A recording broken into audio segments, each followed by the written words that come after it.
মেলা হলো বিভিন্ন ধর্মের মানুষের মিলনক্ষেত্র, যেখানে জাতি ধর্ম নির্বিশেষে মানুষ একত্রিত হয়। বাঙালি জীবনে মেলা খুব নিবিড়ভাবে জড়িত। বাংলায় অনেক ঐতিহাসিক মেলা হয়। তার মধ্যে অন্যতম হলো বীরভূমের জয়দেবের মেলা।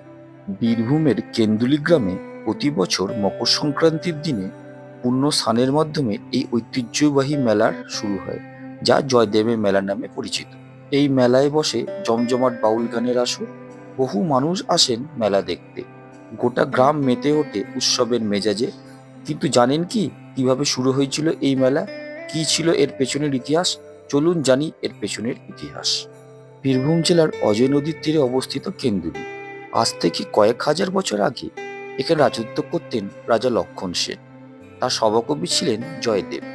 এই জয়দেব ছিলেন বাউল বৈষ্ণব চিন্তাধারার মানুষ।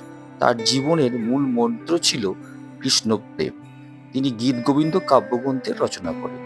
কথিত আছে, কোনো এক পৌষ সংক্রান্তির দিনে কবি জয়দেব গঙ্গার সাক্ষাৎ পেয়েছিলেন।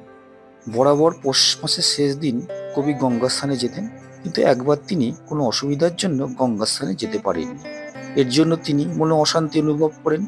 কিন্তু সংক্রান্তির দিন রাতে তিনি গঙ্গার মায়ের স্বপ্ন দেখেন। মা তাকে বলেন, তুই যেতে পারিসনি তো কি হয়েছে, আমিই আসবো তোর কাছে স্রোত বেয়ে ঘাটে। আজও লোকে বিশ্বাস করে মকর সংক্রান্তির দিনে গঙ্গা এসে মেশে অজয় নদের জলে। আজও লোকে এই বিশ্বাস নিয়ে মকর সংক্রান্তির দিনে গঙ্গায় এসে স্নান করেন। এইভাবেই শুরু হয় জয়দেবের মেলা। এই গ্রামের ধুলো বাতাসে মিশে আছে বিভিন্ন স্মৃতি, ঐতিহ্য ও পুণ্য। সেই ধুলোতেই বসে বাউল গান ও কীর্তনের আসর। আর এদের সঙ্গে সুর মেলাতে অজয় নদীর তীরে ভিড় করে অগণিত মানুষ। আজ তাহলে এই পর্যন্ত। ভিডিওটি ভালো লাগলে শেয়ার, লাইক ও কমেন্ট করতে ভুলবেন না যেন।